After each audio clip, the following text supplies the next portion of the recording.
hahatawan ba tayo dito? Wala na. Diyan boss, diyan. Dito. Pwede na rin pwede dyan. rin dyan. Pwede mo Makakahataw hatawin din na pala rin kayo dyan dyan. boss. Kaya yan. Delikado na yata, pare. Delikado talaga dyan. Hindi. Mag-ahasad ka na Pwede pa ba talaga. tayong dumaan dyan? Pwede pare. Pwede pa. Kaya pa ba? Oo, kaya pa. Ayun o boy, kasama na natin si Sir Michael. Maraming salamat po. At currently, nagte-test drive kami at parang may sunog. Ano yun? Susunog po. Ayun pa tayo, reporter. Susunog po. So anyway, galing pa sila sir ng Cavite. Kaya sa may Dasma. Nakita kami dito sa may SM Santa Rosa at tinetest drive na natin yung sasakyan. So far so good, parang gusto ko nang bilhin yung sasakyan, no? Ay, hindi pala ako yung bibili. Kasi si sir ay medyo nasanay na sa automatic. Ako daw muna yung mag-drive yan. Kinukuha nga pala niyang sasakyan sa atin ngayon ay Hyundai Accent 2012 manual transmission. So pare, kita ba sa video na 90k odo lang?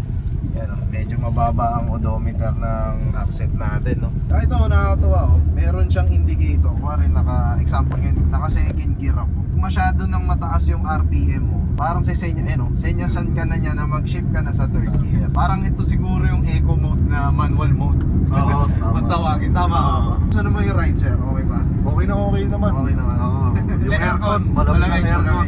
May head unit, di lang namin pinapatugtog para marinig namin yung kung may kalampag o wala. Wala namang kalampag, no, sir? Okay. Wala naman. Tsaka medyo mamahalin tong dashcam natin, no? Lenovo, may tatak pa. Ayun, pag pauwi pala kayo, sir, at magkasundo tayo, rekta na kayo ng Calax. Yan. Pwede. Yan ang daanan nyo na mamaya. Ayun. Ito, ID natin, North and South. Auto sweep, tsaka pwede naman loadan yan, sir, sa Gcash. So yan, o boy, si sir naman ang magte-test drive ng sasakyan. Ako naman. Ang maramdaman natin. Pwede nyong idiretso yan dyan, sir, para maibirit nyo.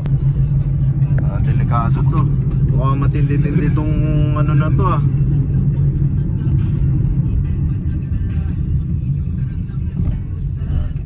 Tindi nung ano dun, oh. Nasusunog. May hahatawan ba tayo dito? Wala na. Diyan boss, diyan. Dito. Pwede na rin pwede dyan. Pwede mo Makakahataw hatawin din na pala rin kayo dyan dyan. boss. Kaya yan. Delikado na yata, pare. Delikado talaga dyan. Hindi, Kaya pwede pa ba talaga. tayong dumaan dyan? Pwede pare. Pwede pa. Kaya pa ba? Oo, kaya pa. Ayun, yan. Eh, dun yung... Okay, hanggang dito lang pala. Ayan o. Malakas na nga. Ayun, oh. Kaya nagsunod na ako.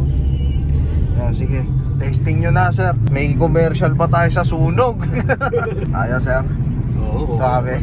Sabi naman yun. Sipendil ka. Ayos. So, nagkasundo na kami sa presyo.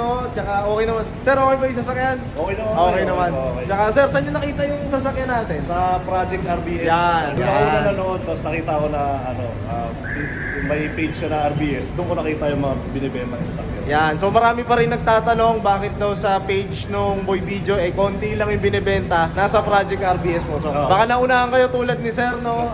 Check nyo na yung Project RBS page natin. Para sa susunod, kayo naman yung mauna na makakuha ng sasakyan. Sir, baka may gusto lang kayong batiin. Dayag family. Dayag family. Taga saan ang mga taga Dayag? Dasma, mga taga Dasma. Yan, Dayag family sa mga taga Dasma. Shoutout po sa inyong lahat. Shoutout. Yan. Thank you.